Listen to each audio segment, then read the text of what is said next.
நாங்கள் அதை தான் போதிக்கிறோம். இன்றைக்கு இயேசு கிறிஸ்து என்ன நமக்கு செய்திருக்கிறார், இந்த முழு உலகத்துக்கு என்ன செய்திருக்கிறார் அப்படின்னு சொன்னா அதை நம்ம ஒரு வசனத்தை எடுத்து வாசிக்கலாம். கொலோசியர் புஸ்தகம் 1வது அதிகாரம்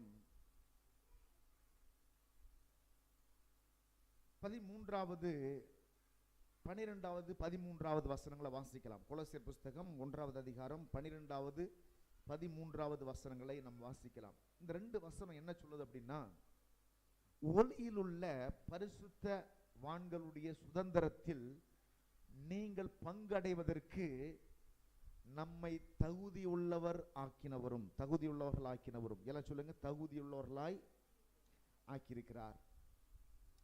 We are not worthy to receive the blessing from God, but God has cleansed and has made us to receive, to get the blessing from God. நம்ம இந்த தகுதியே நமக்கு இல்லை. கடவுள் தேர்ந்த நன்மையை பெற்றுக்கொள்ளவும் கடவுளுடைய ஆசீர்வாதங்களை பெற்றுக்கொள்ளவும் எந்த தகுதியுமே நமக்கு இல்லாம தான் இருக்குது. குறைன்னு பார்த்தா ஏகப்பட்ட குறைகள் இருக்குது. நம்முடைய எண்ணம் சரியா இருக்க மாட்டேங்குது, செயல் சரியா இருக்க மாட்டேங்குது, பழக்க வழக்கம் சரியா இருக்க மாட்டேங்குது, திருந்தணும்னு நினைச்சாலும் அந்த உலகம் திருந்த விட மாட்டேங்குது, வாழ்க்கையில முன்னேறணும்னு நினைச்சாலும் காலை பிடிச்சி இழுத்து விடுற மாதிரி சில பேர் இழுத்து விட வராங்க. அப்படி போராட்டம்லாம் இருக்குது உலகத்துல. எனவே நாம் நினைக்கிற அந்த வாழ்க்கையை அடைய முடியல. இப்படிலாம் சில பிரச்சனைகள்லாம் உலகத்தில் இருக்குது. நம்மால வெளில வர முடியல. என் மனசாட்சியே சொல்லுது, இந்த கஷ்டம் நீ படுறது ரைட்டு தான், உனக்கு அந்த கஷ்டம் தேவைதான், ஏன்னா நீ பண்ண அக்கிரமத்துக்கு இதை விட மோசமான தண்டனை நீ அனுபவிக்கணும் அப்படின்னு உங்க மனசாட்சி உங்களுக்கு நியாயம் இருக்கிற அளவுக்கு தான் இன்னைக்கு உங்களுடைய செயல்பாடுகள் எல்லாம் கடந்த நாட்கள் இருந்திருக்குது. அதனால கூட சில பேர்லாம் சொல்லுவாங்க பாருங்க, இன்னைக்கு நான் படுற கஷ்டம்லாம் ரைட்டு தான், ஏன்னா நான் அப்படிப்பட்ட அக்கிரமெல்லாம் செஞ்சு அநியாயத்தை பண்ணேன், துன்மார்க்கமான வாழ்க்கை வாழ்ந்தேன், அதனால தான் எனக்கு இப்படி நடக்குதுன்னு உங்களை யாரும் தீர்ப்பு வழங்க வேண்டாம். உங்க மனசாட்சியை உங்களெல்லாம் தீர்ப்பு சொல்லுது. உண்டா இல்லையா? இருக்குது.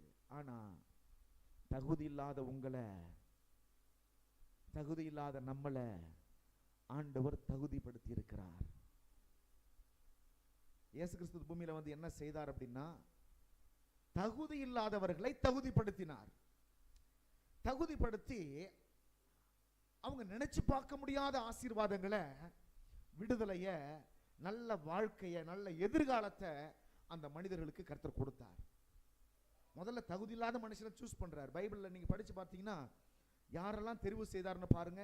யாரெல்லாம் கைவிடப்பட்டாங்களோ அவங்கள தான் கர்த்தர் தெரிவு செய்தார். யாரெல்லாம் ஒதுக்கப்பட்டாங்களோ கர்த்தர் அவங்கள தான் தெரிவு செய்தார். யாரெல்லாம் அற்பமானவர்களோ அவர்களை தான் கர்த்தர் தெரிவு செய்தார். இந்த உலகமே வேணான்னு சில பேரை ஒதுக்குச்சு, அவங்கள தான் கர்த்தர் தெரிவு செய்தார். நீங்க பைபிள்ல படிச்சு பார்த்தீங்கன்னா அந்த வரலாறு தான் இந்த பைபிள் முழுவதுமே இருக்குது. பைபிள் முழுவதுமே என்ன வரலாறு இருக்குதுன்னு கேட்டா, தள்ளப்பட்டவர்களை தூக்கி எடுத்த வரலாறு, ஒதுக்கப்பட்டவர்களை தூக்கி எடுத்த வரலாறு, புறக்கணிக்கப்பட்ட ஜனத்தை ஆசீர்வதித்த வரலாறு, இதுதான் இந்த பைபிள் முழுவதுமே இருக்குது. குற்ற மனசாட்சியோடு கூட வாழ்ந்தவர்களை தலை நிமிர்ந்து வாழ வைத்த வரலாறு, அதுதான் பைபிள் முழுவதுமே இருக்குது. நீங்க பைபிள்ல படிச்சு பார்த்தீங்கன்னா முதல் மனுஷன் ஆதாம் வந்துட்டு பாவம் செஞ்ச பொழுது ஆண்டவர் உன்னை தூக்கி குப்பையில போட்டுறல, வேணாப்பா, நீனு உன்னை நான் தெரிவு செய்த வரைக்கும் போதும், உன்னை படைச்சது வரைக்கும் போதும், நீ என் வார்த்தை மீறி நடந்த வரைக்கும் போதும், இனிமேல் உன் சகவாசம் எனக்கு தேவையில்லைன்னு தூக்கி குப்பையில போட்டுறல. என்ன செஞ்சாராம்? அவனை மறுபடியும் அவனை தைரியசாலியாய் மாற்றினார். அவன் ஒரு பயந்தாங்குழியா மாறிட்டான். He became sin. He became sinner. அவன் பாவமாயிட்டான், பாவி ஆயிட்டான், கடவுளுக்கு விரோதமான மனுஷனா மாறிட்டான். கடவுள் அவங்க கூட கை கோர்த்து நடந்தார். டெய்லி ஒவ்வொரு நாளும் கை கோர்த்து நடந்தார். அவனோடு முகமுகமாய் பேசினார்.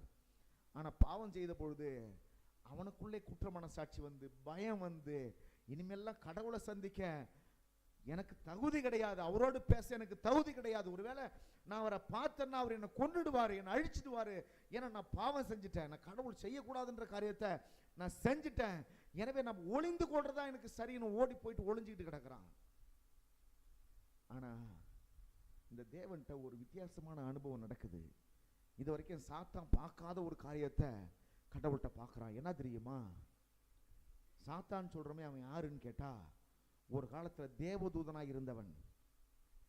நான் வானத்துக்கு ஏறுவேன், தேவனுடைய சிங்காசனத்தில் அமருவேன் சொன்ன அவனை மேட்டிமை அடைந்த அவனை கர்த்தர் தள்ளினார், பரலோகத்திலிருந்து தள்ளினார். அவனை தேவதூதனா கூட இராதபடி தள்ளினார். கேருபீனா இருந்த அவனை தள்ளி அவனை வந்துட்டு தரைமட்டமாய் கர்த்தர் ஆக்கி போட்டார். அவன் தான் பின்னாட்களில் சாத்தானா மாறி கடவுளுடைய பிள்ளைகளுக்கு விரோதமாய் செய்து கொண்டிருக்கிறான். கடவுள் அவனுக்கு ஞானத்தையும் திறமையையும் வல்லமையையும் எல்லாவற்றையும் கொடுத்திருந்தார். இன்னைக்கும் கடவுள்கிட்ட ஒரு நல்ல பழக்கம் என்னன்னு கேட்டா, ஒரு மனுஷனுக்கு ஒன்றை கொடுத்துட்டான்னா திரும்ப எடுக்க மாட்டாரு. அதனால அவனுக்கு கொடுத்த வல்லமை எல்லாம் அவன் மேல இருக்குது. அவன் தள்ளப்பட்டதுனால அந்த வல்லமையை வச்சுக்கிட்டு இந்த உலகத்தில் என்ன செய்யறானாக்க, இப்ப மனுஷனை தள்ளுனான். அவன் வரும்பொழுதே தனியா வரல, ஒரு தேவதூதர் கூட்டத்தையே எடுத்துட்டு வந்தானா. பரலோகத்திலிருந்து தேவதூதர் கூட்டத்தையே எடுத்துக்கிட்டு பூமிக்கு வந்து விழுந்தான். விழுந்த பிறகு என்ன செஞ்சான்னா, கடவுள் ஒரு மனுஷனை உருவாக்குற மண்ணினால செய்து அவனுக்கு ஆதாம்னு பேர் வைக்கிறார். இப்ப இவன் என்ன செய்யறான்னாக்க, நான் ஒரு சின்ன போது மனசுலதான் நினைச்சேன் உமக்கு நிகராக இருப்பேன், உங்களுடைய சிங்காசனத்துல உட்காருவேன்னு மனசுலதான் நினைச்சேன், என்ன நீங்க தள்ளிட்டீங்க. இப்போ ஒரு மனுஷன் நீங்க உருவாக்குன ஆசாசையா படைச்ச மனுஷனை இப்ப நான் பாவம் செய்ய வைக்கிறேன், உங்க வார்த்தை மீற வைக்கிறேன், இப்ப என்ன முடிவெடுக்க போறீங்கன்னு கங்கணம் கட்டி தான் ஆதாம பாவம் செய்ய வைத்தான், கடவுளுடைய வார்த்தை மீற வைத்தான். ஆதாம் மீறின பொழுது ஆதாமுக்கு சொல்லி கொடுத்தான், ஓடி ஒளிஞ்சிக்க, ஏன்னா என்ன பரலோகத்திலும் தள்ளிட்டார் அவரு, அவர் உன்னை கொன்னாலும் கொண்டு போட்டுருவாரு, ஓடி ஒளிஞ்சிக்க அப்படின்ட்டான். ஆண்டவர் கேட்டாரு, நீ நிர்வாணி என்று உனக்கு அறிவித்தவன் யார் அப்படின்னாரு. ஓடி ஒளிந்து கொண்டான். இப்போ சாத்தா பார்த்துட்டே இருக்கிறான், என்ன செய்ய போறாரு கடவுள். நான் கொஞ்சம் போது மேட்டிமை என்ன அடைஞ்ச உடனே என்ன தள்ளிட்டாரு, என்ன கொஞ்சம் பெருமை வந்த உடனே என்ன தள்ளிட்டாரு. நான் ஒன்னும் உட்காரல, சிங்காசனத்துல போய் உட்காரல, ஆசை தான் பட்டேன், அதுக்கே என்ன தள்ளிட்டாரு. இங்க ஒருத்தவன் கடவுளுடைய வார்த்தை மீறி நடந்துட்டான், இவனை என்ன செய்ய போறாரு, இவனை கொன்னுடுவாரா, அழிச்சிடுவாரா, இல்லாம ஆக்கிடுவாரா அப்படின்னு அப்படியே உத்து பார்த்துக்கிட்டு இருக்கிறான். அந்த பிதாவாகிய தேவன் பூமிக்கு வராரு, ஆதாம கூப்பிடுறாரு, ஆதாமே ஆதாமே எங்க இருக்கிறன்றாரு. அவன் சொல்றான், ஆண்டவரே நான் உமக்கு பயந்து ஒளிந்துகிட்டு இருக்கிறேன்னு சொல்றான். நான் நிர்வாணியா இருப்பதனால ஒளிந்துகிட்டு இருக்கிறேன்னு சொல்றான். கர்த்தர் கேட்கிறாரு, நீ நிர்வாணின்னு உனக்கு அறிவிச்சவன் யாரு அப்படின்னு சொல்லிட்டு அவன் இலைகளினால தன்னுடைய சரீரத்தை மூடிக்கிட்டு இருந்தான். கர்த்தர் அவனுக்கு ஒரு மிருகத்தை அடித்து அதனுடைய தோலை கொடுத்து அந்த தோலினால ஒரு உடைய பண்ணி அதை உடுத்திக்க அப்படின்னு அவனுக்கு கொடுக்கிறாரு. அவனை மறுபடியும் நேசிக்க ஆரம்பிக்கிறாரு, அவன் சந்ததியை நேசிக்க ஆரம்பிக்கிறாரு, சந்ததியினுடைய ஆராதனையை ஏற்றுக்கொள்றாரு. இதெல்லாம் சாத்தானுக்கு புதுசா இருக்குது. இரக்கமே இல்லாத கடவுள் நினைச்சோம்,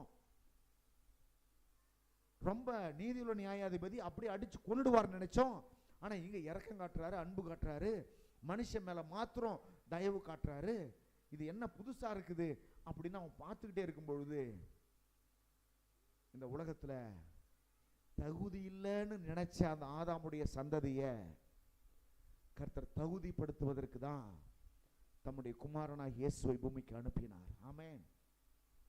எது அவனை கடவுளை விட்டு பிரிச்சது, மனுஷனை கடவுளை விட்டு எது பிரித்தது என்று கேட்டால் அவனுடைய பாவம் தான் பிரித்தது. நல்ல கவனிங்க, பாவம் கடவுளை விட்டு மனுஷனை பிரித்தது. நான் ஒரு பாவின்னு உணரும் பொழுது அவனால கடவுள்கிட்ட சேர முடியல. நான் ஒரு பாவி, கடவுள் என்னை ஏத்துக்க மாட்டாரு அப்படின்னு அவன் மனசாட்சி அவனை குற்றப்படுத்துது. ஆனா கடவுளை விட்டு ஓடி போயிடுறான். எனவே கடவுள் என்ன செய்றாருனாக்க, பாருங்க, இந்த குற்ற மனசாட்சியிலிருந்து மனுஷனை வெளில கொண்டு வரணும்னு முடிவு எடுக்கிறாரு. அந்த பாவின்ற அந்த உணர்வுல இருந்து மனுஷனை வெளில கொண்டு வரணும் முடிவு எடுக்கிறாரு. என்ன செய்தா அவனுக்குள்ள தைரியம் உண்டாகும், நான் ஒரு பரிசுத்தவான், நான் ஒரு நீதிமான், நான் ஒரு தேவனுடைய பிள்ளை, கடவுளுடைய நன்மைகளை ஆசீர்வாதங்களை பெற்றுக்கொள்ள அனுபவிக்க நான் ஒரு தகுதியான மனுஷன்னு எப்பொழுது மனுஷன் நம்புவான் அப்படின்னு யோசிக்கிறார். எப்படி நம்ப வைக்கலாம்னு யோசிக்கிறார். ஏன்னா இவனுக்கு பிரச்சனை என்னன்னா, என்ன செஞ்சாலும் அவனுக்கு அந்த தன்னம்பிக்கை வர மாட்டேங்குது. நான் ஒரு நீதிமான், நான் ஒரு பரிசுத்தவான், கடவுளுடைய நன்மைகளை அனுபவிக்க தகுதியானவன் என்கிற அந்த ஒரு எண்ணமே வர மாட்டேங்குது. இவனுக்குள்ள ஒரு சின் கான்சியஸ், ஒரு பாவி என்ற உணர்வு ஆழமா பதிஞ்சிருக்குது. இன்னைக்கு கூட பார்த்தீங்கன்னா, இன்னைக்கு ரட்சிக்கப்பட்ட ஜனங்க கூட அநேகர் எப்படி இருக்கிறாங்கன்னா, சின் கான்சியஸ்ல இருக்காங்களே தவிர ரைச்சஸ் கான்சியஸ்ல அவங்க இல்லை. எத்தனை பேர் பாவிகள் சொன்னா நிறைய பேர் கை தூக்குவாங்க. எத்தனை பேர் நீதிமான்கள் இருக்கிறீங்கன்னு சொன்னா எத்தனை பேர் கை தூக்க முடியும்? இன்னைக்கு ஊழியக்காரர்களே விசுவாசிகளை பரிசுத்தவான்களாய் பார்ப்பதே கிடையாது. ஆனா பவுல் அழகாய் சொல்லுகிறாரு, பரிசுத்தவான்களுக்கு எழுதுகிறதாவது எல்லாரும் பரிசுத்தமாய் நடக்கிறார்கள் என்பதனால் பரிசுத்தவான் அல்ல, இயேசுவின் இரத்தத்தினால் கழுவப்பட்டதினால் பரிசுத்தவான்கள். என்ன இந்த கான்சியஸ் கர்த்தர் உண்டாக்க வந்தார்னா, நீதிமான்னு நீங்க உணரணும். அப்பதான் கடவுளுடைய நன்மை அனுபவிக்க உங்க மனசாட்சியை ஒத்துக்கும். பிள்ளைன்னு உணரணும். அப்பதான் கடவுளுடைய ஆசீர்வாதங்களை உரிமையாய் கேட்க உங்க மனசாட்சி ஒத்துக்கும். இல்லைன்னா எப்படி இருப்பீங்கன்னாக்க, உங்க ஜபம் எப்படி இருக்கும்னா பிச்சை எடுக்கிறது போல இருக்கும். தூரத்தில் என்ன செய்வீங்க, ஐயா ஏதாவது செய்யுங்க ஐயா, ஏதாவது போடுங்க ஐயா, அப்படிதான் இருப்பீங்க. நீங்க பிள்ளைன்னு நல்லா உணர்ந்தீங்கன்னா உங்க ஜபம் பிச்சை எடுக்கிற மாதிரி இருக்காது. உங்க ஜபம் உரிமையை பேசுவது போல இருக்கும். எப்படி தெரியுமா இருக்கும், கர்த்தாவே நம்முடைய பிள்ளை ஆண்டவரே, உம்முடைய ஆசீர்வாதங்களுக்கெல்லாம் நான் சொந்தக்காரன். என்ன உங்க விலைக்கு ரத்தத்தை கொடுத்து என்னை மீட்டு இருக்கிறீங்க, உங்க ரத்தத்தினால பாவத்தை கழுவி இருக்கிறீங்க, நான் கர்த்தருடைய நன்மைகளை அனுபவிக்க நான் தகுதியா இருக்கிறேன்னு நீங்க பேசுவீங்க. எப்பொழுது தெரியுமா, உங்க எண்ணம் முதல்ல மாறணும். இதை மாத்துறதுக்கு தான் இயேசு கிறிஸ்து பூமிக்கு வந்தார். என்ன செஞ்சார் அப்படின்னா, எந்த ரத்தத்தினாலையும் மனுஷனுடைய இந்த கான்சியஸை சரி பண்ணவே முடியல, பாவி என்ற எண்ணத்தை சரி பண்ணவே முடியல. இயேசு கிறிஸ்து தம்முடைய விலையேற பெற்ற பரிசுத்தமான பாவம் இல்லாத ரத்தத்தை மனிதனுக்காய் சிந்தினார். ஏன் சிந்தினார்னா, இவன் எதை நம்பணும்னா, என் பாவத்துக்காக நான் ரத்தம் சிந்துவதற்கு பதிலாக, ஏன்னா ரத்தம் சிந்து இல்லாமல் பாவ மன்னிப்பு இல்லை. ஒரு மனுஷன் பாவம் செஞ்சாலும் ரத்தம் சிந்தப்பட வேண்டும். நம்ம தாத்தா பாட்டம் போட்டெல்லாம் கிடா வெட்டினாங்க, ஆடு வெட்டினாங்க. எதுக்கு வெட்டினான்னு தெரியுது அவங்களுக்கு, கேட்டு பாருங்க. எதுக்கு வெட்டினாங்க, எதுக்கோ வெட்டினாங்க. எதுக்கு வெட்டினாங்கன்னா, இதெல்லாம் இங்கிருந்து வந்த காரியம், அதெல்லாம் பைபிள்ல இருந்து வந்த காரியம். அதெல்லாம் பைபிள்ல சொல்லப்பட்டிருக்குது. என்ன அப்படின்னா, ரத்தம் சிந்துதல் இல்லாமல் பாவ மன்னிப்பு கிடையாது. அப்போ ஒரு மனுஷன் பாவம் செஞ்சுட்டா அவன் பாவம் மன்னிக்கப்பட என்ன செய்யணும், ரத்தம் சிந்தப்பட வேண்டும். எனவே ஆட்டு ரத்தத்தை சிந்த விட்டாங்க, மாட்டு ரத்தத்தை சிந்த விட்டாங்க, பண்ணி நிறைய ரத்தங்களை எல்லாம் சிந்த விட்டு பார்த்தாங்க. அந்த ரத்தம் எல்லாம் அவனுக்கு இந்த சின் கான்சியஸை சுத்தம் பண்ணவே மாட்டேங்குது, பாவி என்ற உணர்வை சுத்தம் பண்ணவே மாட்டேங்குது, பாவி என்ற எண்ணத்தை சுத்தம் பண்ணவே மாட்டேங்குது. இப்போ இந்த சபிக்கப்பட்ட உலகத்திலிருந்து கிளம்பி வந்த மிருகத்தினுடைய ரத்தம் மனுஷனுடைய பாவத்தை கழுவ முடியல. எனவே பரலோகத்திலிருந்து வந்த யாராவது ஒருத்தர் வந்தாருனாக்கா, அவருடைய ரத்தம் இந்த சபிக்கப்பட்ட பூமியிலிருந்து வராத ரத்தமா இருந்துச்சுன்னா, அந்த ரத்தம் மனுஷனுடைய பாவத்தை நிவர்த்தி பண்ணும் அப்படின்னு சொல்லும் பொழுது, தேவகுமாரன் இயேசு கிறிஸ்துவை பிதாவாகிய தேவன் தம்முடைய குமாரனை பூமிக்கு அனுப்பினார். தம்முடைய குமாரனை பூமிக்கு அனுப்பினார். இயேசு கிறிஸ்து இந்த பூமியில இருக்கிற ரத்தத்தினால கரைபடாதவர். எல்லாருமே நம்ம நம்புறோம் ஒரு காரியத்தை. என்னன்னா, இயேசு கிறிஸ்து எப்படி பிறந்தார் அப்படின்னா, அவர் ஒரு ஆணும் பெண்ணும் இணைந்ததனால பிறக்கல, ஆணுடைய துணை இல்லாமல் பரிசுத்த ஆவியினுடைய வல்லமையினால பிறந்தார். ஆணுடைய துணை இருந்துச்சுன்னா பரம்பரை சாபம் அந்த குழந்தைக்குள்ள போய்விடுது. அந்த பரம்பரை சாபம் குழந்தைக்குள்ள போகக்கூடாது என்பதனால பரிசுத்த ஆவியானவர் அவளை பலப்படுத்தி கருவுற செய்தார். ஏன்னா இந்த உலகத்தினுடைய ரத்தம், இந்த சபிக்கப்பட்ட உலகத்திலிருந்து வந்த ரத்தம் ஒருவருக்குள்ள போயிடுச்சுன்னா அந்த ரத்தம் நம்மளை சுத்தப்படுத்த முடியாது. எனவே இவர் குற்றமில்லாத, கொஞ்சம் கூட பாவம் கலக்காத பரிசுத்தம் உள்ளவராய் இந்த பூமிக்கு வந்து அவருடைய கடைசி சுற்றத்தையும் உங்களுக்காக எனக்காக சிந்தினார். இதுதான் சுவிசேஷம், இதுதான் நற்செய்தி. எல்லாம் சொல்லலாமா? எனக்காக என்ன, இந்த பாவி என்ற உணர்விலிருந்து, பாவி என்ற எண்ணத்திலிருந்து, பாவம் என்கிற சாபத்திலிருந்து விடுவிப்பதற்காக, என்னை நீதிமானாய் மாற்றுவதற்காக, என்னை பரிசுத்தவானாய் மாற்றுவதற்காக, பரிசுத்தவான்களுடைய ஆசீர்வாதங்கள்ல பங்கெடுப்பதற்காக என்னை தகுதிப்படுத்த இயேசு கிறிஸ்து அவருடைய கடைசி சுற்றத்தையும் எனக்காக சிந்தினார். இதுதான் விசுவாசம். பாருங்க என்ன நம்பிக்கை உங்களுக்கு இருக்குது, கிறிஸ்தவங்களுக்கு என்ன நம்பிக்கை இருக்குதுன்னு கேட்டா, Jesus died for my sin to be cleansed. இயேசு கிறிஸ்து என்னுடைய பாவம் நிவர்த்தி செய்யும்படியாய், பாவத்தை கழுவும்படியாய், என்னை சுத்தமாக்கும்படியாய் தம்முடைய கடைசி ரத்தத்தை சிந்தினார். உலகத்திலேயே கிடைக்காத ஆசீர்வாதம் என்ன தெரியுமா? எங்க போனாலும் கிடைக்காது. காசிக்கு போனாலும் கிடைக்காது, ராமேஸ்வரம் போனாலும் கிடைக்காது, உலகத்தினுடைய எந்த மூலையில் இருக்கிற நதியில் போய் குளிச்சாலும் கிடைக்காது. எங்க போனா கிடைக்கும் அப்படின்னா, பைபிள் வாசனம் சொல்கிறது, பாவம் எப்பொழுது நிவர்த்தி ஆகும்? பாவத்தை யார் நிவர்த்தி பண்ண முடியும்? எப்பொழுது மனுஷன் சின் கான்சியஸ்ல இருந்து இந்த பாவி என்ற எண்ணத்துல இருந்து வெளில வர முடியும்? அல்லது இந்த பரம்பரை சாபத்துல இருந்து எப்ப வெளில வர முடியும்னு கேட்டா, ஒரே ஒரு வழிதான் இருக்குது. அது இயேசு கிறிஸ்து என்கிற வழி. இதை தான் பைபிள் நமக்கு சொல்லுகிறது. என்ன வழின்னு கேட்டா, பைபிள் சொல்லுது பாருங்க, தன் பாவத்தை மறைக்கிறவன் வாழ்வடைய மாட்டான். ரொம்ப எளிதான வழி. நீங்க கடவுளுடைய நன்மையெல்லாம் அனுபவித்துக் கொள்ளலாம். ஒரே ஒரு காரியம் மட்டும் நீ செஞ்சீங்க. என்ன காரியம் செய்யணும் அப்படின்னா, ரொம்ப கடினமான காரியம் கிடையாது. முட்டி போட்டுக்கிட்டே 10 கிலோமீட்டர் நட, கால் வலிக்க நட, கையில ரத்தம் வர மாதிரி எதிர்த்து குத்திக்க, ரத்தத்தை சிந்து, அப்படிலாம் எதுவுமே கேட்கல. உன் பொண்ணை கொடு, பொருளை கொடு, தங்கத்தை கொடு, வீட்டை கொடு, பணத்தை கொடு, எதையுமே கேட்கல. என்ன எளிதான ஒரு காரியத்தை வச்சிருக்குதுன்னு கேட்டா, முதல்ல உங்க பாவத்தெல்லாம் அறிக்கையிடணும். பாவத்துல என்ன செய்யணும்? பாவத்தில் அறிக்கையிடணும்னா முதல்ல நான் ஒரு பாவின்றதை முதல்ல ஒத்துக்கணும். சில பேர்லாம் கேட்டா, ஊர் உலகத்துல எல்லா பாவத்தையும் செய்வாங்க, கடைசியா சொல்லுவாங்க நான் யாருக்கும் எந்த தீமையும் பண்ணதே கிடையாதும்பாங்க. ஒரு தூசி துரும்பு கூட ஒன்றும் நினைச்சதே கிடையாதுன்னு சொல்லுவாங்க. தற்பெருமை பேசிக்குவாங்களே ஒழிய அவங்க என்ன செய்யல, அவங்க இன்னும் உணரல.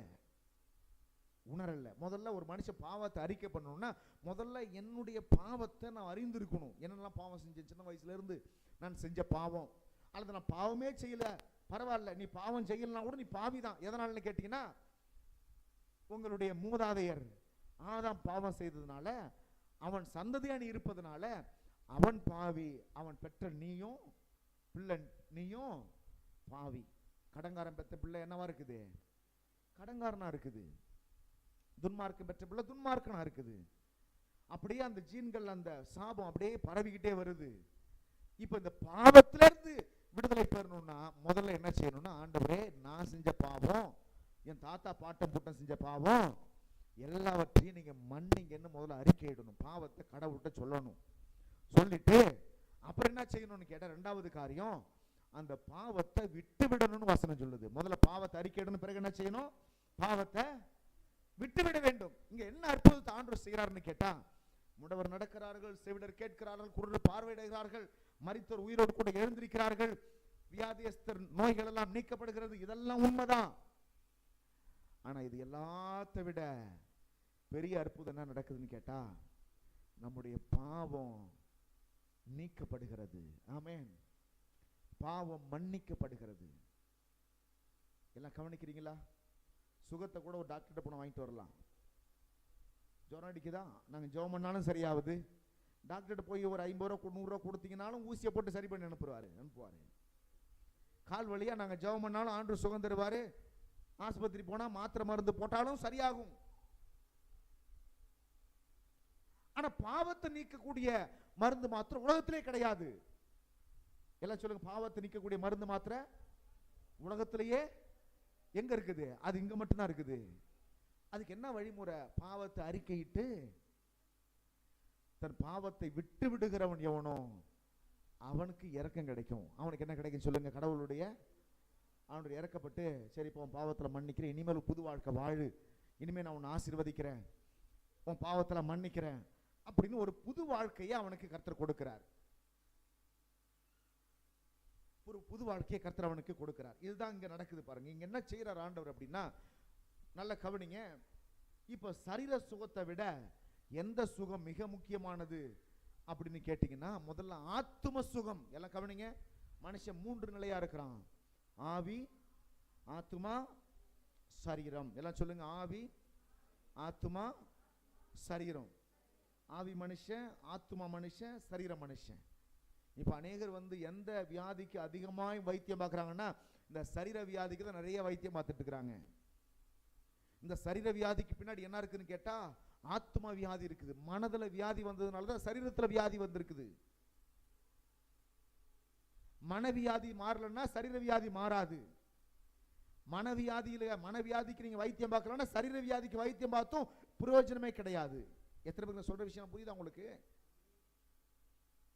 சில பேர்லாம் பார்த்தீங்கன்னா இருக்க அப்படி மெலிஞ்சு போயிடுவாங்க. என்னம்மா ஏன் இப்படி ஆயிட்ட? மனசுல கவலைங்க. ஏன் மனசுல கவலை வந்தா ஏன் சரீரம் மெலிஞ்சு போகுது? ஏன் மெலிஞ்சு போகுதுன்னா இந்த மனசுக்கும் இந்த சரீரத்துக்கும் ஒரு பெரிய நெருங்கிய தொடர்பு இருக்குது. மனசுக்கும் சரீரத்துக்கும் நெருங்கிய தொடர்பு இருக்குது. எனவே இந்த மனசு வந்துட்டு சரியில்லைன்னு சொன்னா சரீரமும் சரியாவே இருக்காது. மனசு சரியில்லைன்னா சரீரமும் சரியாவே இருக்காது. பைபிள்ல பாருங்க, ஒரு மனுஷனை பத்தி வசனம் சொல்லுது. அந்த மனுஷனுடைய பிரச்சனை என்னன்னு பார்க்க போறோம். மத்தேயு சுவிசேஷ புஸ்தகம் 8ஆம் அதிகாரம் 6வது வசனத்தை படிக்கிறோம். 9ஆம் அதிகாரம் 2வது வசனத்தை 1வது வசனத்தில் படிக்க போறோம். 9ஆம் அதிகாரத்தை எடுத்துக்கொள்ளுங்க. மத்தேயு சுவிசேஷ புஸ்தகம் 9வது அதிகாரம் எடுத்துக்கொண்டு என்னோட கூட நீங்க அந்த வசனத்தை படிங்க, அல்லது படிக்கிறவங்க சொல்றத காதால நீங்க கேளுங்க. படிக்கலாமா? படிங்க. அப்பொழுது அவர் தம்முடைய 9ஆம் அதிகாரம் 1வது வசனத்துல இருந்து படிங்க. அப்பொழுது அவர் படவில் ஏறி இக்கரைப்பட்டு தம்முடைய பட்டணத்திற்கு வந்தார். அங்கே படுக்கையில் கிடந்த ஒரு திமிர்வாதக்காரனை அவரிடத்தில் கொண்டு வந்தார். Leprosy man, what is that sickness? அதனால என்ன மாதிரி வியாதின்னு கேட்டா பேரலைஸ்டு மேன், கைகால் விழுந்து போன மனுஷன். அவனுக்கு இருந்த பிரச்சனை என்னன்னு கேட்டா திமிர்வாதம் வந்து நடக்க முடியல. எத்தனை வருஷமா கடந்தான்னு தெரியல. அவன் எங்கே கடந்திருக்கான்னு கேட்டா படுக்கையிலேயே கடந்தானா. எங்க கடந்தான்? படுக்கையிலே கடந்தான். எழுந்திருக்க முடியல, உட்கார முடியல, நடக்க முடியல. சாப்பிட்டாலும் படுக்கையில தான், என்ன செஞ்சாலும் படுக்கையில தான் அவன் வாழ்க்கை ஓடிக்கிட்டு இருக்குது. பாருங்க, அப்படிப்பட்ட திமிர்வாதக்காரனை அவரிடத்தில் கொண்டு வந்தார்கள். இயேசு அவர்களுடைய விசுவாசத்தை கண்டு திமிர்வாதக்காரனை நோக்கி, மகனே திடன் கொள், உன் பாவங்கள் உனக்கு மன்னிக்கப்பட்டது என்றார். எல்லாம் கவனிங்க. என்ன பிரச்சனையோடு வந்திருக்கிறான்? சரீர பிரச்சனையோடு வந்திருக்கானா, மன பிரச்சனையோடு வந்திருக்கானா? நம்ம கண்ணால் எதை பார்க்கிறோம்? சரீரத்தில் அவனுக்கு திமிர்வாதம் வந்து நடக்க முடியாம ஆகி படுத்த படுக்கையா பெட்ல கிடக்கிறான். இன்னும் சில வேத பகுதிகளெல்லாம் நீங்க இந்த வசனத்தை வாசிப்பீங்கன்னு சொன்னாக்க, வேற வேற புஸ்தகங்கள்ல வாசிப்பீங்கன்னா, நீங்க மார்க்கு சுவிசேஷ புஸ்தகம் 2ஆம் அதிகாரத்துல எடுத்து அந்த சம்பவத்தை வாசிப்பீங்கன்னா அவனுடைய நிலைமை என்னன்னு நீங்க படிக்க முடியும். பாருங்க, சில நாட்களுக்கு பின்பு 1வது வசனம், அவர் மறுபடியும் கப்பர்நகமுக்கு போனார். அவர் வீட்டில் இருக்கிறார் என்று ஜனங்கள் கேள்விப்பட்டு உடனே வாசலுக்கு முன்னும் நிற்க இடம் போதாதபடிக்கு அநேகர் கூடி வந்தார்கள். அவர்களுக்கு வசனத்தை அவர் போதிச்சு, வீட்டுக்குள்ள இருக்கிறார் இயேசு கிறிஸ்து, வசனத்தை எல்லாருக்கும் போதிச்சுட்டு இருக்கிறாரு. இப்ப என்ன செய்றாங்க? 4 பேர் சேர்ந்து திமிர்வாதக்காரனை சுமந்து கொண்டு அவரிடத்துல வந்தார்கள்.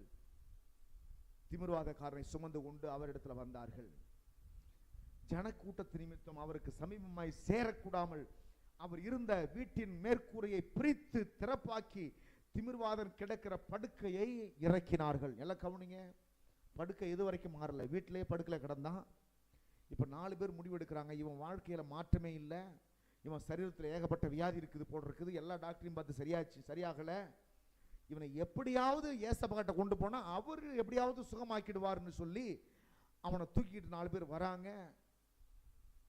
தூக்கிட்டு வந்தா இயேசு இருக்கிற வீட்டுக்குள்ளேயே போக முடியல, அவ்வளவு பெரிய கூட்டங்க. திமின்னு வீட்டுக்குள்ளேயும் வீட்டுக்கு வெளியிலேயும் நிக்குது. இப்ப வேற வழி இல்லை, எப்படியாவது இன்னைக்கு இவனுக்கு சுகத்தை வாங்கி கொடுத்துடணும், இவன் படுத்த படுக்கைய மாத்தணும்னு முடிவு பண்ணி என்ன செய்யறாங்க? வீட்டு மேல இருக்க ஓட்டெல்லாம் திறப்பா மாத்தி அதை இயேசு கிறிஸ்து இருக்கிற அந்த இடத்துக்கு நேரில் அவனை அப்படியே கீழே இறக்குறாங்க. ஆளை குண்டு கட்டா அப்படியே 4 பேர் சேர்ந்து கீழே இறக்குறாங்க. இயேசு அவர்கள் விசுவாசத்தை கண்டு திமிர்வாதக்காரனை நோக்கி திரும்ப சொல்றாரு, மகனே உன் பாவங்கள் உனக்கு. அவன் அதுக்கு வந்தானா? சரீர வியாதி சுகமாக வந்தானா? அப்ப இயேசு கிறிஸ்து என்ன செஞ்சிருக்கணும்? சரீர வியாதியை தானே சுகமாக்கி இருக்கணும். ஆனா ஆண்டவர் என்ன செய்றாரு? சரீர வியாதியை சுகமாக்குறதுக்கு பதில் இவர் என்ன சொல்றாரு? உன் பாவங்கள் உனக்கு. அப்ப இயேசு கிறிஸ்துக்கு தெரியலையா? அப்படின்னா அவருக்கு என்ன தெரியுதுன்னு கேட்டா, நமக்கெல்லாம் கண்ணால பார்க்கும்பொழுது சரீரத்துல வியாதி இருக்கிறது தெரியுது.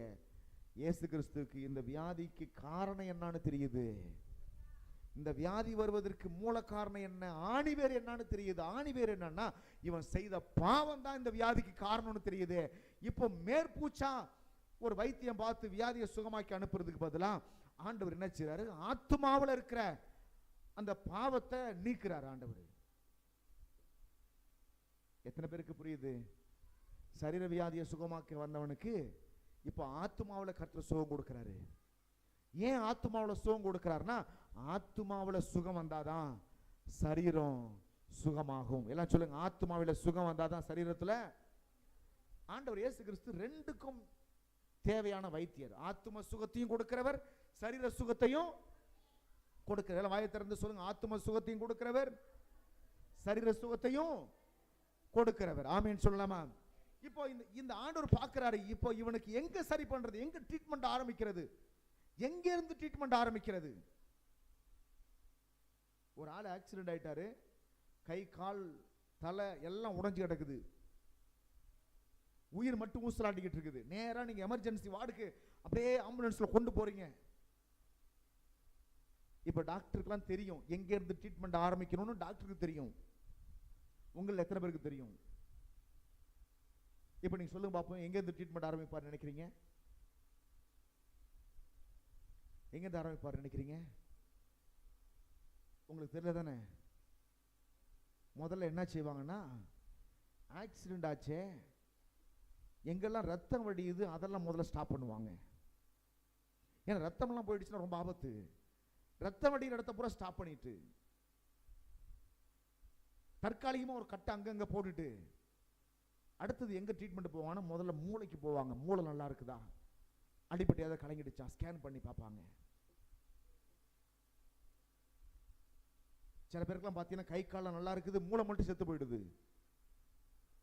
மூளை சாவடைந்து விடுகிறது, கை கால் நல்லா இருக்குது, நல்ல உறுப்புலாம் இருக்குது, நல்ல வாட்டர் சிஸ்டமா ஆள் படுத்திருக்கிறாரு, ஆளை பார்த்தா நல்லா இருக்கிறாரு, ஆனா மூளை செயல் எழுந்து போச்சு, மூளை செத்து போச்சு.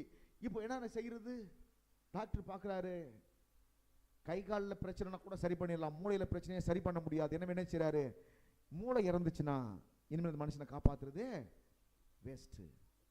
ட்ரீட்மெண்ட் அப்ப யோசிக்கிற, ட்ரீட்மெண்ட்டை எங்க இருந்து ஆரம்பிக்கலாம்? எல்லாம் கவனிங்க. இப்போ ஆண்டவர் இயேசுக்கு ஒரு கேஸ் வருது. என்ன மாதிரி கேஸ்ன்னு கேட்டாக்க, திமிர்வாத வியாதி பிடித்த கேஸ் ஒன்று வந்திருக்கிறது. இந்த மனுஷனை கூரையை திறந்துட்டு அங்க இறக்குறாங்க. ஆண்டவர் இயேசு கிறிஸ்து அந்த மனுஷனை பார்க்கிறாரு, ட்ரீட்மெண்ட் ஆரம்பிக்க போறாரு. இப்போ எங்க இருந்து ட்ரீட்மெண்ட் ஆரம்பிக்கிறாருன்னா, சரீரத்தில் ஆரம்பித்து ஆத்மாவுக்கு போகல, ஆத்மாவில் ஆரம்பித்து சரீரத்துக்கு வர போறாரு. ஆமீன் சொல்லலாமா? ஆத்மாவில் பார்க்கிறாரு, உள்ள பாவம், அவன் செய்த பாவம், அக்கிரமம், அநியாயம், துன்மார்க்கமான காரியங்கள், அதுதான் இந்த வியாதிக்கு காரணங்கிறத கண்டுபிடிக்கிறாரு. இப்ப என்ன செய்றாருன்னா, அவனை பார்த்து சொல்றாரு, மகனே திடன் கொள், உன் பாவங்கள் உனக்கு மன்னிக்கப்பட்டது. எத்தனை பேர் இன்னைக்கு ஆத்தும சுகம் அடையணும்னு விரும்புறீங்க? என் தாத்தா பாட்டம் பூட்டம் செஞ்ச பாவமோ என்னவோ தெரியல, இன்னைக்கு நான் கஷ்டப்பட்டுக்கிட்டு இருக்கிற, ஆண்டவரே என் பாவத்தை மன்னியும்னு நீங்க கேட்டீங்கன்னா அந்த ஆத்தும சுகத்தை கர்த்தர் கொடுப்பார். ஆத்துமாவில பாவம் மன்னிக்கப்பட்டா உங்க உள்ளத்துல இனம் புரியாத ஒரு சமாதானம் வர ஆரம்பிக்கும், சந்தோஷம் வர ஆரம்பிக்கும். ஆத்மா சுகமாயிடுச்சுன்னா எப்படி இருக்கும்னு கேட்டா, அப்ப சரீரம் சுகமாயிடுச்சுன்னா எப்படி இருக்கும்? இப்போ வியாதி கிடந்தீங்கன்னா படுத்த படுக்கையா இருக்கு, நடக்க முடியல, உட்கார முடியல, எழுந்திருக்க முடியல, இப்படி நிறைய பிரச்சனை இருக்குது, முடங்கி போயிடுறீங்க. கை காலம் நல்ல தெம்பு வந்துச்சுன்னா எப்படி நடப்பீங்க பாருங்க. வாலிபத்தில் எப்படி நடப்பீங்க, இப்போ எப்படி நடக்கிறீங்க நான் சொல்றேன். வாலிபத்தில் என்ன, ஒரு இடத்துக்கு கடைக்கு போயிட்டு வாப்பா, என்ன செய்வீங்க? கடைக்கு போயிட்டு வாப்பான்னு சொல்ல என்ன செய்வீங்க? ரெண்டு காலையை தூக்கிட்டு ஓடுவாங்க பசங்க. அப்புறம் நாள் ஆக ஆக என்ன ஆகுனாக்க, அப்புறம் நடந்து என்னதான் ஓட்டம் பிடிச்சலாம் போக முடியாது. அப்புறம் என்ன செய்வாங்க, கொஞ்சம் நட கொஞ்சம் சுலவா மாறும், அப்புறம் இன்னும் கொஞ்சம் நட கொஞ்சம் சுலவா மாறும், வயதாக வயதாக அப்புறம் நட கொஞ்சம் சுலவா மாறும். அதுக்கப்புறம் என்ன செய்வாங்கன்னாக்கா, வயதான காலத்தில் சின்ன பிள்ளைங்க யாராவது இருந்தால், தம்பி போயிட்டு அதை கொஞ்சம் கடையில் போய் வாங்கிட்டு வரையா பாம்பாங்க.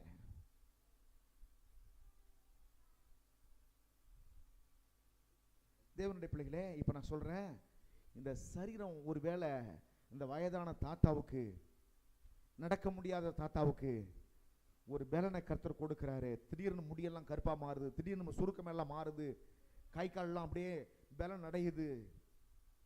பைபிள்ல வாசிக்கிறோமே, குஷ்டரோகம் உள்ள நாகமானுடைய குஷ்டரோகத்தை கர்த்தர் சுகமாக்கின போது அவனுடைய சரீரம் சிறு பிள்ளையின் மாம்சம் போல மாறிச்சான்.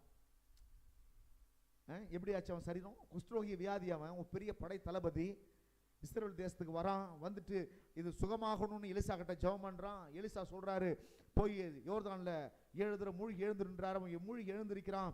உடனே அவனுடைய சரீரம் என்னவா மாறிச்சுன்னா சிறு பிள்ளையின் மாம்சம் போல மாறிச்சு. இப்போ நான் சொல்றேன், நடக்கவே முடியாத வயதான தாத்தாவுக்கு திடீர்னு கை காலெல்லாம் பெலம் அடைந்து வெள்ள முடியலாம் கருப்பு முடியா மாறி சுருக்கமெல்லாம் நீங்கி ஒரு 10 வயசு பையனை போல சரீரம் மாறிடுச்சுன்னா எப்படி நடப்பார்? இப்போ தம்பி அந்த கடைக்கு வாயிட்டு போயிட்டு வாப்பான்னு சொல்லுவாரா? இவர் துள்ளி குதிச்சுட்டு ஓடுவாரா?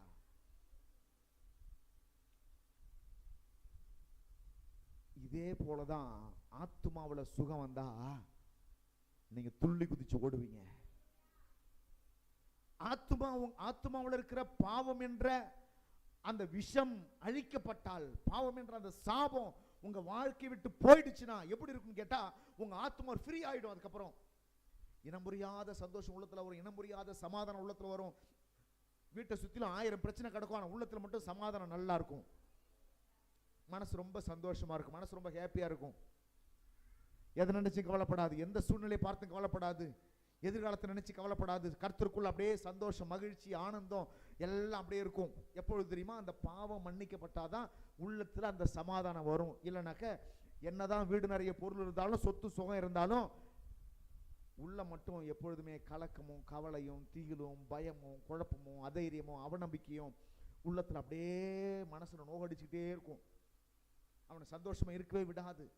வீடு நிறைய பொருள் இருக்கும், மனசெல்லாம் ஒரே கவலையும் வேதனையும் பயமும் திகிலும் குழப்பமாவே இருக்கும். காரணம் என்னன்னு கேட்டா, ஆத்துமாவுல இன்னும் சுகம் வரல, ஆத்துமாவுல இன்னும் பாவம் மன்னிக்கப்படல. பைபிள்ல அப்படி மன்னிக்கப்பட்ட ஒரு பெண்ணை பத்தி வசனம் சொல்லுது. அவள் ஆத்துமாவிலே பாவம் மன்னிக்கப்பட்ட உடனே விலையுறந்த தைலத்தை கொண்டு வந்து இயேசுவின் பாதத்துல ஊத்தி அவள் கர்த்தரை தொழுது கொண்டாள், ஆராதிச்சா. அப்ப ஆண்டவர் சொல்லுவாரு, இவ ஏன் தெரியுமா என்கிட்ட இவள் அன்பா இருக்கிறா? இவளுடைய அநேக பாவங்கள் மன்னிக்கப்பட்டது, அதனாலதான் இவள் அன்பா இருக்கிறான்னு சொன்னாரு. ஆமென். கர்த்தருடைய பிள்ளைகளே, ஆண்டவர் உன் பாவங்கள் உனக்கு மன்னிக்கப்பட்டது என்று சொன்னார். எல்லாரும் அங்க இருக்கிற மனிதர்கள்லாம் சொல்றாங்க, இவர் ஏன் பாவத்தை மன்னிக்கிறேன்னு சொல்றாரு? இவனை சுகமாக்கி அனுப்ப வேண்டியதான, ஆத்தும சுகத்தை அவருக்கு கொடுக்கிறாரு, இவர் சரீர சுகத்தை கொடுத்து அனுப்ப வேண்டியதான எல்லாம் முறுமுறுக்கிறாங்க. இப்போ ஆண்டவர் அவங்களை பார்த்து ஒரு கேள்வி கேட்கிறாரு 8வது வசனத்துல, நீங்கள் உங்கள் இருதயங்களில் இப்படி சிந்திக்கிறது என்ன? நீங்கள் உங்கள் இருதயங்களில் இப்படி சிந்திக்கிறது என்ன? நீங்க எதுக்கு முக்கியத்துவம் கொடுக்குறீங்க? இந்த சரீரத்துக்கு முக்கியத்துவம் கொடுக்குறீங்க. நான் எதுக்கு முக்கியத்துவம் கொடுக்கிறேன்? ஆத்துமாவுக்கு முக்கியத்துவம் கொடுக்கிறேன். நீங்க என்ன கேட்கறீங்க? ஏதாவது பழம் வாங்கி தான் கேட்கறீங்க. நான் என்ன கொடுக்கிறேன்? மரத்தை அவனுக்கு வச்சு விடுறேன்னு சொல்றேன். வாழ்க்கை வளமாவதற்கான மூலாதாரத்தை நான் போடுறேன், அஸ்திபாரத்தை போடுறேன். நீங்க என்ன கேட்கறீங்க? இப்ப ஏதாவது எனக்கு கொடுங்கன்னு கேட்டுக்கிட்டு இருக்கிறீங்க. அப்படி என்பது போல உங்கள் இருதயங்களில் இப்படி சிந்திக்கிறது என்ன? உன் பாவங்கள் உனக்கு மன்னிக்கப்பட்டது என்று சொல்வதோ, எழுந்து படுக்க எடுத்துக்கொண்டு நடை என்று சொல்வதோ எது எளிது என்று கேட்கிறார். எதுங்க எளிது? பாவத்தை மன்னிக்கிறது எளிதா? திமிர்வாத காரணம் எழுந்து நடன்னு சொல்றது எளிதா? இயேசு கிறிஸ்துவுக்கு எது எளிது? உலகத்துல எது எளிதா கிடைக்கும்? சரீர சுகம் எளிதா கிடைக்கும். எது எளிதா கிடைக்காது? அதை தானே நான் கொடுத்திருக்கிறேன்றாரு. எது எளிது? சரீர சுகத்தை கொடுக்க நிறைய டாக்டர்ஸ் இருக்கிறாங்க, நிறைய ஆஸ்பத்திரி, தடிக்க விழுந்த ஆஸ்பத்திரி. விருதாச்சலம் போங்க, ஒரு 100 மீட்டருக்கு ஒரு ஆஸ்பத்திரி இருக்குது. ஒவ்வொரு ஆஸ்பத்திரியிலும் மக்கள் திமி திமி தான் நிற்கிறாங்க. தடுக்கி விழுந்த மருத்துவமனை இருக்குது. எது எளிது? சரீரத்தை சுகமாக்குவது எளிதா? ஆத்மாவை சுகமாக்குவது எளிதா? நீங்க என்ன நினைக்கிறீங்க? எளிதான ஒரு காரியத்தை செய்யுங்கன்றீங்க. நான் என்ன சொல்றேன்? உங்களுக்கு எவனும் தர முடியாத அந்த ஆத்ம சுகத்தை நான் கொடுக்கிறேன் அப்படின்றாரு. உன் பாவங்கள் உனக்கு மன்னிக்கப்பட்டதுன்னு மட்டும் சொல்லிட்டு ஆத்ம சுகத்தை கொடுத்துட்டு இந்த சரீரத்தை சுகமாக்காம கர்த்தர் அனுப்பல. அதுக்கப்புறம் 10ஆம் வசனத்துல, பூமியிலே பாவங்களை மன்னிக்க மனுஷகுமாரனுக்கு அதிகாரம் உண்டு என்பதை நீங்கள் அறிய வேண்டும் என்று சொல்லிட்டு அந்த படுக்கையில் இருக்கிற மனுஷனை பார்த்து சொல்றாரு, நீ எழுந்திருப்பா அப்படின்றாரு. நடக்க முடியாதவன், படுத்த படுக்கையா இருந்தவன் ஒரே நிமிடத்துல எழுந்தான். கைகளை தட்டி கர்த்தரை ஸ்தோத்திரம் பண்ணு. ஹல்லேலூயா. ஒரே நிமிஷத்துல எழுந்தான். அவனை பார்த்து சொன்னாரு, நீ எழுந்துரு அப்படின்னாரு. இத்தனை பேர் தூக்கிட்டு வந்தான். அன்னைக்கெல்லாம் அப்பெல்லாம் சரியாகல. ஓட்டை பிரிச்சுட்டு உள்ள இறக்கணும், அப்பெல்லாம் சரியாகல. இயேசு சொல்றாரு, அவனை தொடல, அவன் மூளை எண்ணெய் பூசல, அவனுக்கு எதுவுமே செய்யல. பாவம் மன்னிக்கப்படுவான். பாவங்கள் உனக்கு மன்னிக்கப்பட்டதுன்னு சொன்ன பொழுது பாவம் மன்னிக்கப்பட்டதா மன்னிக்கப்படலையான குழப்பம் உங்களுக்கு இருக்கலாம். எழுந்து நட என்று சொன்ன போது ஒரே நிமிடத்துல அவன் கை கால்கள் எல்லாம் பலனடைந்து வியாதிகள் எல்லாம் மாறி எழுந்தான் என்று சொன்னால் இது நிஜம் என்றால் நான் சொல்லுகிறேன், அவன் ஆத்மாவிலே சுகம் பெற்றுக் கொண்டதும் 100% அதிகமாய் நிஜம். எத்தனை பேர் விசுவாசிக்கிறீங்க? ஒரே நிமிஷத்துல அவர் சொல்றாரு, எழுந்து உன் படுக்கையை எடுத்துக்கொண்டு உன் வீட்டுக்கு போ என்று உனக்கு சொல்லுகிறேன் என்றார். உடனே உடனே அவன் எழுந்து, எல்லாம் சொல்லுங்க, கையை தட்டி கர்த்தருக்கு நன்றி சொல்லலாம். ஹல்லேலூயா. உடனே அவன் எழுந்தான். உடனே அவன் எழுந்தான். என்ன மாதிரி ஒரு அற்புதம் பாருங்க, என்ன மாதிரி ஒரு அதிசயம் பாருங்க. உடனே அவன் எழுந்தான். எத்தனை வருஷம் படுத்த படுக்கைன்னு தெரியல. ஆண்டவர் ஒரு சரியான மருத்துவருங்க. நீங்க இங்க போனீங்கன்னு வச்சீங்களேன், இந்த மெடிக்கல்ல போய் நிறைய ஜனங்கள்லாம் மாத்திரை மருந்து வாங்கி போட்டுக்குவாங்க. தலைவலியா அந்த மெடிக்கலுக்கு போயிட்டு வா, வயிறு வலியா மெடிக்கலுக்கு போயிட்டு வா, ஆஸ்பத்திரியே போக மாட்டாங்க. மெடிக்கலுக்கு போனீங்கன்னா உடனே வலியை சரியாகிறதுக்கு மாத்திரை தருவாங்க. அது அடி வரைக்கும் போயிட்டு எதனால தலைவலி வந்துச்சு, தலைவலிக்கு காரணம் என்ன, அதையெல்லாம் ஆராய்ச்சி பண்ணி அதையெல்லாம் கண்டுபிடிச்சு அங்க சரி பண்ற இடம் இந்த மெடிக்கல் கிடையாது. அதுக்கு நீ பெரிய ஆஸ்பத்திரி தான் போகணும். இயேசு கிறிஸ்து மெடிக்கல் கிளினிக் நடத்துற மாதிரி சுகம் கொடுக்கிற தேவன் அல்ல.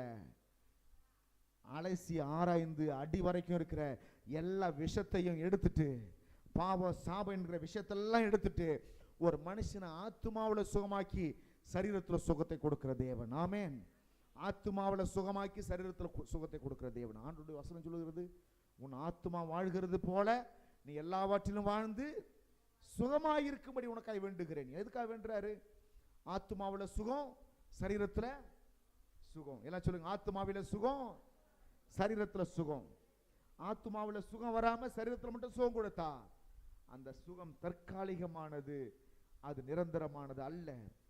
அவன் எழுந்து தன் படுக்கை எடுத்துக்கொண்டு, இதுவரைக்கும் அவனை தூக்குறதே பெரிய பாடு, அவன் படுக்கையும் சேர்த்து தூக்கிட்டு வந்தாங்க. இப்ப அவனையும் யாரும் தூக்க வேண்டாம், அவன் படுக்கையும் யாரும் தூக்க வேண்டாம். அவன் எழுந்தான், அவன் படுக்கையை அவனே எடுத்துக்கிட்டான், எல்லாருக்கும் முன்பாக நடந்து போனான். கைகளை தட்டி கர்த்தரை ஸ்தோத்திரம் பண்ணுவோம். அந்த இயேசு கிறிஸ்து இன்றைக்கும் உயிரோடு கூட இருக்கிறார். ஆமென். பரிசுத்தவான்களுடைய பங்கிலே இவன் பலனடைந்தான், பங்கடைந்தான். பரிசுத்தவான்கள் எல்லாம் சுகமாயிருக்கிறார்கள். இந்த பாவியான மனுஷனும் பரிசுத்தவான்கள் அனுபவிக்க வேண்டிய சுகத்தை இந்த பாவியான மனுஷனும் அந்த சுகத்தை பங்கு போட்டு தன் சரீரத்திலே அனுபவித்தான். எதனாலே? யார் அவனை தகுதிப்படுத்துறது? இயேசு கிறிஸ்துவே அவன் பாவத்தை மன்னித்து அவனை தகுதிப்படுத்தினார். கைகளை தட்டி கர்த்தரை ஸ்தோத்திரம் பண்ணலாமா? இயேசு கிறிஸ்துவே அவன் பாவத்தை மன்னித்து அவனை பரிசுத்தவான்கள் பெற்றுக்கொள்ளுகிற ஆசீர்வாதத்தை இந்த பாவியான மனுஷனும் பெறுவதற்கு அவனை தகுதியாய் மாற்றினார். அந்த இயேசு கிறிஸ்து இன்றைக்கு இந்த இடத்துல இருக்கிறார். எத்தனை பேராமே நினைக்கிறீங்க? எல்லாரும் அப்படி எழுந்திருக்கலாமா? அந்த இயேசு கிறிஸ்து நோக்கி பார்த்து எல்லாரும் அப்படியே நம்ம ஜெபிக்க போறோம். ஆண்டவரே, என்னுடைய பாவத்தை கூட நீங்க மன்னிங்க. ஆண்டவரே, என்னை நீங்க தகுதிப்படுத்துங்க. இதை எப்படி தகுதிப்படுத்துறாருங்கிறத வருகின்ற வாரத்தில் நம்ம தியானிக்க போறோம். எப்படி ஒரு மனுஷனுடைய பாவத்தை மன்னிச்சு எப்படி இயேசு கிறிஸ்து தகுதிப்படுத்துறாரு, எங்கிருந்து நம்மளை கர்த்தர் கொண்டு வராரு, எப்படி நம்மளை வச்சிருக்கிறாரு, இன்னைக்கு எப்படிப்பட்ட வாழ்க்கையை உங்களுக்கு கொடுக்க போறாரு, வருகின்ற வாரத்தில் தியானிப்போம். நிச்சயமா நான் சொல்றேன், இந்த ஜெபத்துக்கு வர வர வர உங்கள் ஆத்துமாவிலே நீங்க சுகமாகிட்டே இருப்பீங்க. ஆமென். இது ஹீலிங் சென்டர். எதுக்குன்னா சோல் ஹீலிங் சென்டர், ஆத்தும சுகத்தை கொடுக்கிற இடம் இது. ஆமென். ஆத்தும சுகத்தை மட்டும் இல்ல, சரீர சுகத்தையும் சேர்ந்தே கொடுக்கிற இடம் இது. எல்லாரும் அப்படியே கண்களை மூடலாமா? எல்லாரும் கண்களை மூடி ஆண்டவர் அப்படியே நம்ம துதிக்க போறோம். எல்லாரும் வாய்களை திறந்து சொல்லுங்க, ஏசப்பா என் பாவத்தை மன்னிங்க, என் அக்கிரமத்தை மன்னிங்க, அநியாயத்தை மன்னிங்க, எனக்கு ஒரு புது வாழ்க்கையை தாங்க. எல்லாரும் கேளுங்க, எனக்கு ஒரு புது வாழ்க்கையை தாங்க, பாவம் இல்லாத வாழ்க்கையை தாங்க. எல்லாம் கேளுங்க. என் பாவத்தை அக்கிரமத்தை மன்னியும் ஆண்டவரே, என் அநியாயத்தை மன்னியும் ஆண்டவரே, பரிசுத்தவான்களுடைய பங்கிலே நானும் பங்கடைவதற்கு என்னை தகுதியாய் மாற்றும் ஆண்டவரே. என் பாவத்தினால் அந்த வியாதி வந்திருக்கலாம், என்னுடைய சாபத்தினால, என் தலைமுறை சாபத்தினால் இன்னைக்கு என் வாழ்க்கை எப்படி இருக்கலாம், எந்த காரணத்தினால என் வாழ்க்கை எப்படி இருந்தாலும் ஆண்டவரே, இன்னைக்கு எனக்கு ஆத்துமாவில் இருக்க அந்த பாவத்தை மன்னியும், அக்கிரமத்தை மன்னியும், அநியாயத்தை மன்னியும், துன்மார்க்கத்தை மன்னியும், உமக்கு விரோதமாய் நான் செய்த எல்லா அக்கிரமத்தையும் மன்னியும் ஆண்டவரே. இன்றைக்கு என் பாவத்தை மறைக்க விரும்பல, அதனாலதான் செய்த, இதனாலதான் செய்தன்னு சொல்லி என் பாவத்துக்கு நான் நியாயம் கற்பிக்க நான் விரும்பல. என் பாவத்தெல்லாம் அறிக்கையிட்டு, என் அக்கிரமத்தை எல்லாம் அறிக்கையிட்டு ஒரு புது மனுஷனாய் மாற நான் அர்ப்பணிக்கிறேன். ஹல்லேலூயா. நன்றி இயேசுவே. ஹல்லேலூயா.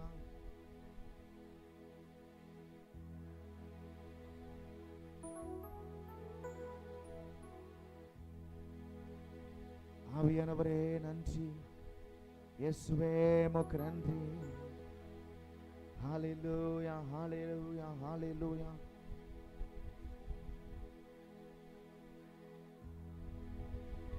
உம்முடைய கிருபையினால என்னை மன்னியும் ஆண்டவரே, உம்முடைய தயவினால என்னை மன்னியும் ஆண்டவரே.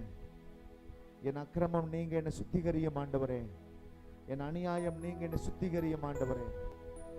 உமக்கு பிரியமில்லாத காரியத்தை செய்ததெல்லாம் மன்னியும் ஆண்டவரே.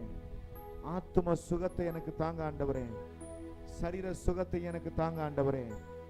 ஆத்தும சுகத்தையும் சரீர சுகத்தையும் எனக்கு தாங்க ஆண்டவரே. எல்லாரும் வாய்களை திறந்து கேட்கலாமா? இன்னைக்கு ஆண்டவர்கிட்ட கேட்கலாமா? ஆண்டவர்கிட்ட கேளுங்க, எல்லாரும் கேளுங்க. ஆத்தும சுகத்தையும் சரீர சுகத்தையும் எனக்கு தாங்க ஆண்டவரேன்னு கேளுங்க. ஹல்லேலூயா, ஹல்லேலூயா.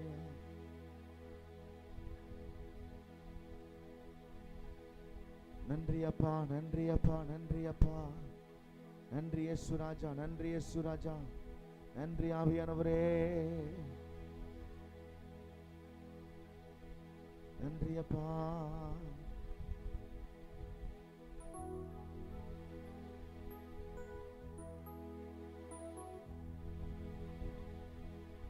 ஏன் என்னை தெரிந்து கொண்டீர் தெரியவில்லை,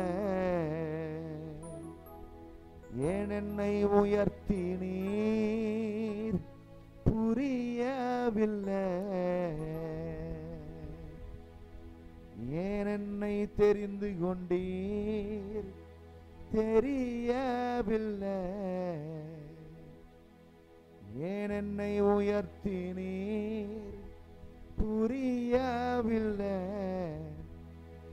ஆடுகள் பின்னே அலைந்து திரிந்தேன், ஆடுகள் பின்னே அலைந்து திரிந்தேன், அரியணை ஏற்றி அழகு பார்த்தீ, அரியணை ஏற்றி அழகு பார்த்தீ, இதுவரை என்னை நீர் நடத்தியதற்கு எம்மாத்திரம், என் வாழ்க்கை எம்மாத்திரம், இதுவரை என்னை நீர் சுமந்ததற்கு எம்மாத்திரம், என் குடும்பம் எம்மாத்திரம்,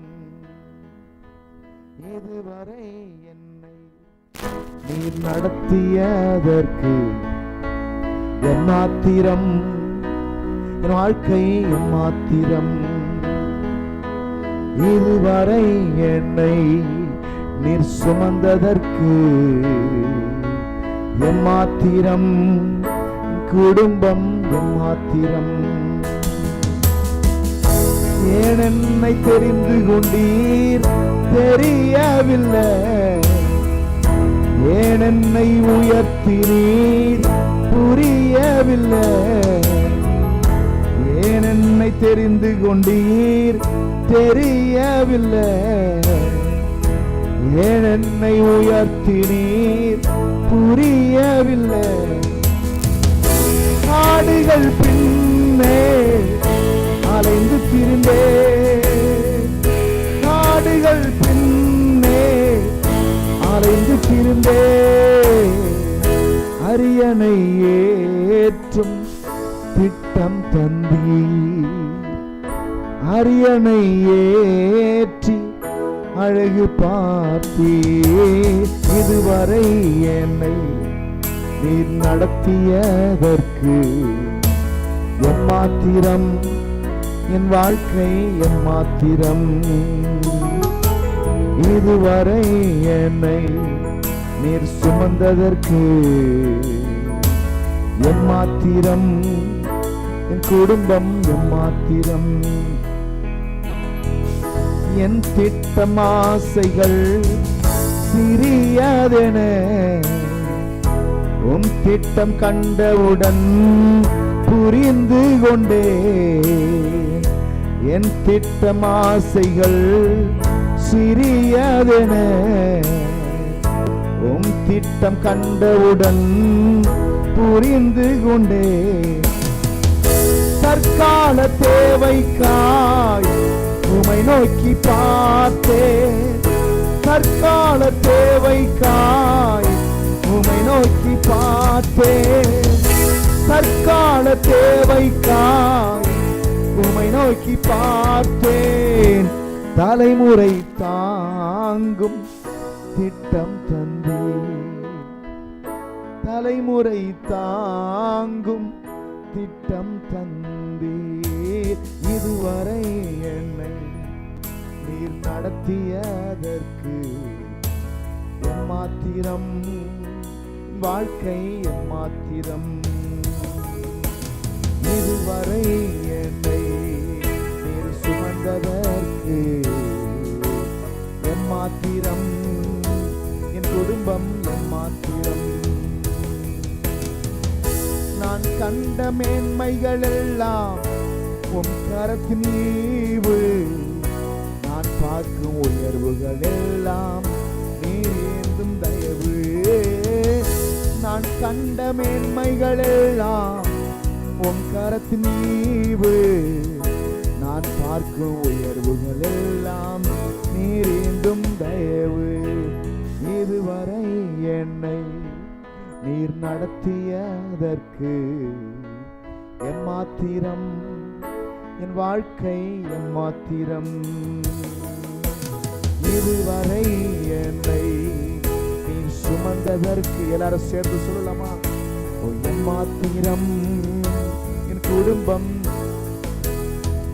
நான் கண்ட மேன்மைகள் எல்லாம் உம் கரத்தின் ஈவு, நான் பார்க்கும் உயர்வுகள் எல்லாம் நீர் ஏந்தும் தயவு.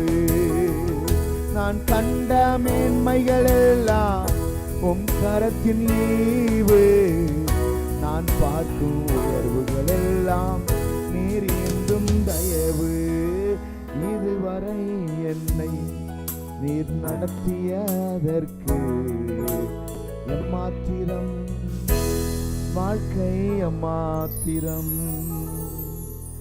எல்லாரும் கைகளை உயர்த்தி சொல்லலாம், ஆண்டவரே என் பாவத்தை அக்கிரமத்துல மன்னி, இதுவரை நீர் என்னை பாவத்துல மன்னித்து நடத்தி பரிசுத்தவான்களுடைய பங்கிலே பங்கடைவதற்கு என்னை தகுதியுள்ளவனாய் மாற்றினீரே. ஆண்டவரே உமக்கு நன்றி அப்பா, நன்றி கர்த்தாவே. இன்றைக்கு ஒருவேளை இன்னைக்கு வியாதியோடு பலவீனத்தோடு நீங்க இருப்பீங்கன்னு ஆண்டவர்கிட்ட சொல்லுங்க, ஏசப்பா என்னை சுகமாக்கும், எனக்கு ஆத்தும சுகத்தையும் சரீர சுகத்தையும் ஒருமித்து இன்றைக்கே தாரும் ஆண்டவரே.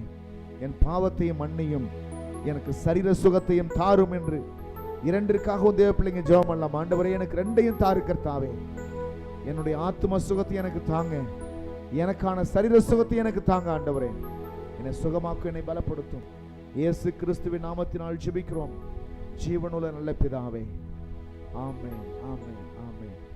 எல்லாரும் சேர்ந்து சொல்லலாம், என் ஆத்துமாவே கர்த்தரை ஸ்தோத்ரி, என் முழுமே பரிசுத்த நாமத்தை ஸ்தோத்ரி. என் ஆத்துமாவே கர்த்தரை ஸ்தோத்ரி, கர்த்தர் செய்த சகல உபகாரங்களையும் மறவாதே. ஆமென். அல்லேலூயா சொல்லலாமா? அல்லேலூயா. கர்த்தர் இயேசு கிறிஸ்துவினுடைய கிருபையும் பிதாவாகிய தேவனுடைய